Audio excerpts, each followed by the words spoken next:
Qué bien, mis hermanas y hermanos.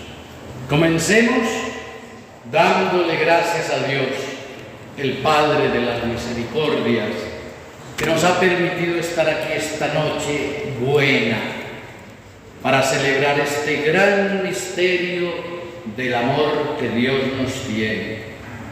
Pero quiero comenzar con nuestra situación. La situación de nuestra sociedad.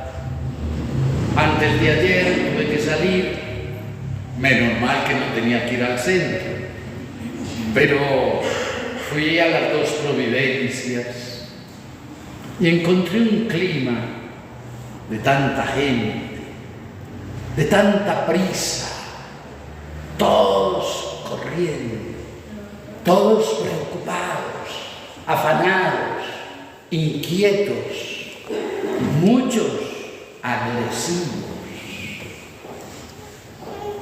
Y yo me quedé pensando, esta situación social que vivimos nos dificulta vivir en cristiano esta celebración del misterio del amor de Dios.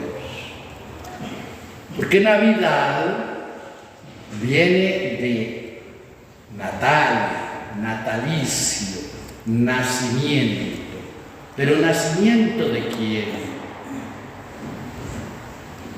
Del Emanuel, Dios con nosotros. Un hijo nos ha nacido, un príncipe se nos ha dado, Rey poderoso, Señor de la historia. Y sin embargo, nuestra sociedad está afanada, corriendo, en cuanto apuro, para comprar regalos, cosas, la mayoría, inútiles, y endeudándose por todo un año y sin saber por qué. Porque en Navidad hay que regalar. Pero ¿de dónde viene que en Navidad hay que regalar? Viene de que el Padre de las misericordias, el Dios de todo consuelo, el creador del cosmos y de la historia mediante el Verbo del unigénito que se encarnó del Espíritu Santo y María, para tomar nuestra naturaleza humana, permaneciendo con su naturaleza divina, el Padre nos regaló a su Hijo. Y María nos ofrece ese regalo del Padre. Y entonces, los primeros cristianos, celebrando este misterio maravilloso de Dios que se hace hombre, el omnipotente que se empequeñece y que del Espíritu Santo en María, fecundada por el poder del Altísimo, comienza su proceso de vida y se va desarrollando en ese vientre de esa doncella preciosa, maravillosa, mujer humilde y pobre, llena de confianza en Dios, que le dice a él: haz en mí según tu voluntad.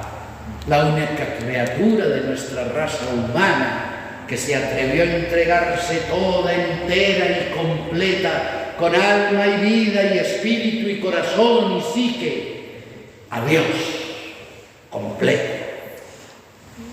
Y en su seno el unigénito de Dios se fue desarrollando día a día, semana a semana, mes a mes, flotando en el líquido amniótico de esta mujer maravillosa, hasta que llegó el momento del parto y ella ya no podía contenerlo más en su vientre y les tocó en unas situaciones adversas, difíciles, en pobreza, en dificultades, en Belén, en un pueblo del que descendía José, pero en donde ellos no vivían. Y después de un viaje largo, en noches oscuras, en días calurosos, enfrentando las insidias del clima, el hambre, la sed, la necesidad, y esta doncella preciosa en su mula ya sentía que llegaba el momento, hasta que llegaron a Belén y no hubo lugar para ellos en la posada. Entonces fueron al pesebre. El pesebre es como una prolongación de las casas, un salón amplio donde se llevan los animales a dormir. Ese es el establo. Y el pesebre propiamente tal es un cajón donde se pone el heno, el alimento para los animales. Cuando María, por efecto de las contracciones armónicas de la mujer que está siendo madre, pudo parir a Jesús y lo limpió, lo besó con ternura, lo puso bonito. Y José, como les decía antes, seguramente fue él que lo tomó de los piececitos y le dio su palmadita en las nalguitas para que abriera sus pulmones, sus sentidos físicos, a respirar nuestra humanidad, para divinizarnos. Después lo envolvió en pañales y lo colocó en el pesebre, en el heno calientito, para que su hijo pudiera tener su primer sueñito. Y este par de papás tan pobres, cansados, fatigados, seguramente se les olvidó todo lo que habían sufrido y tuvieron ese momento de puro gozo, de pura alegría, de dicha plena, porque tenían el fruto del amor de ellos, porque José y María se amaban tiernamente, se respetaban, se dignificaban, pero ese hijo no era de José, pero él lo adopta, se hace cargo, le pone el nombre, lo acompaña en su crecimiento, le enseña una labor para ganarse la vida, lo aconseja, se confidencian, se intercambian experiencias, padre a hijo, no progenitor. Pero es que ser progenitor es muy fácil, eso es una acción simplemente biológica, eso lo puede hacer cualquiera, pero ser padre no es fácil. Y los que están aquí, los matrimonios, los papás y las mamás, saben que ser papá y mamá no es fácil. Es una vida llena de preocupaciones, de luchas, de incomprensiones. Y bueno, José y María, en ese momento maravilloso, el misterio magnífico de la misericordia de Dios, que hace brillar en su unigénito al que será después nuestro Redentor, tienen mucho para decirnos, para nuestra contemplación hoy.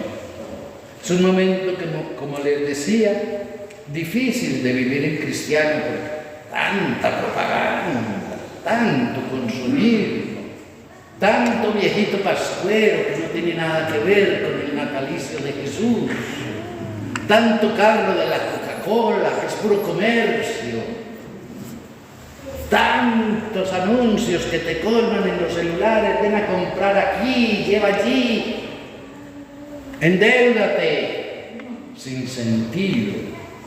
Contemplemos nosotros este misterio de amor en la sencillez, en la pobreza, en la humildad, en el límite, tan lejos de los poderosos, tan lejos de ese César Augusto que había mandado a hacer un censo y que obligados por ese censo se habían tenido que mover José y María desde Nazaret hasta Belén. Un niño nos ha nacido, un hijo se nos ha dado, Dios encarnado, empequeñecido, hecho niño, ¿para qué?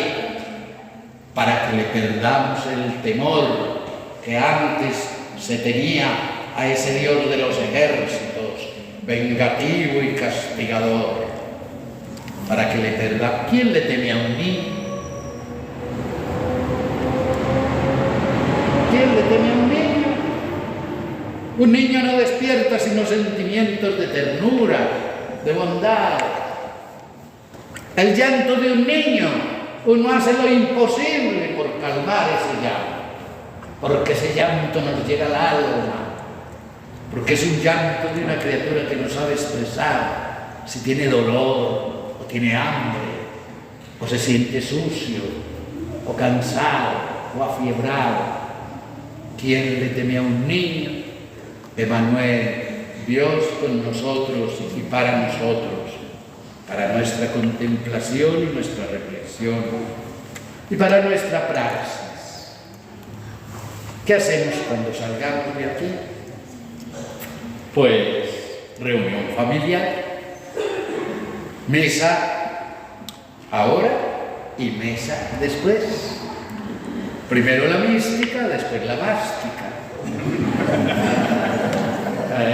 No funcionan la una sin la otra. Sin mástica no hay mística y sin mística tampoco hay mástica grata, acogedora, gozosa, generosa. Ahora van a tener la mesa familiar, ojalá, de mantel largo, como dicen los chilenos, porque hay que tender la mesa y arreglar el comedor como corresponde a la circunstancia. La circunstancia de hoy es de unidad familiar. Ojalá que apaguen esos celulares, los dejen por allá en la última pieza, todos juntos, después van por ellos, y que se sienten a la mesa a dialogar, a contarse historias bellas, a ver cómo se sienten, a darse ánimo, motivaciones positivas. Hoy, más que nunca, sean generosos en el afecto, en la caricia, en el abrazo, en el beso, en la ternura, en la comprensión, en el perdón, si de repente andan medios enojaditos por cualquier soncera, porque siempre nos enojamos por sonceras y nos amargamos la vida por sonceras. Pero si andan medio distanciados, aprovechen ahora, contemplando este misterio del amor de Dios, de repetir en la familia, recibir con el corazón, el alma, la mente, la psique, con todo el cuerpo, este raudal de gracia que Dios nos envía, porque cada uno de nosotros es bien amado por Dios, como si fuera el único que existe. Y Dios late en el corazón de todos desde el bautismo. Entonces, despertemos el niño interior, volvamos a ser niños, con risa, con sonrisa, con brinco, con canto, con abrazo, con ternura. Bendigámonos esta noche los unos a los otros. Deseémonos esa paz que los ángeles cantaron allá en Belén, para que nuestra casa se llene de la luz, de la gracia de Dios, y pueda haber armonía. Y volvamos al canto, volvamos a la dicha genuina, la que sienten los niños. Esto se lo pedimos hoy de manera especial a nuestra gloriosa Señora, la bella doncella de Nazaret, la Madre del unigénito de Dios. Se lo pedimos hoy a San José, el varón silencioso, trabajador honrado, que se fatigaba haciendo lo que fuera, que no tenía carpintería. Eso es un mito. Él era un obrero que iba de aquí para allá, rebuscando a ver qué hay que hacer allí, reparar una tapia, arreglar un corral dañado, hacer una puerta lo que hubiera que hacer. Y como él se las dio peligruesas para mantener a José y a María en su pobreza, nos comprende, porque él subió antes que nosotros. Y por eso, para que tengamos trabajo y cuando no tengamos, invoquemos a San José, que él es muy buen comisionista. Él es bueno para buscar trabajo el que no tiene. Y cuando en la casa falte la comida, busquen una imagencita de San José y pónganle un canastico vacío ahí para que él se dé cuenta que tiene que mandar. Y él manda. Él es efectivo y afectivo. Y nuestra gloriosa Señora, que en el cielo continuamente intercede por nosotros. Que esta sagrada familia bendiga todas nuestras familias, en paz, en gozo, en dicha, en el Espíritu Santo, que nos mantengamos bien unidos. Que así sea.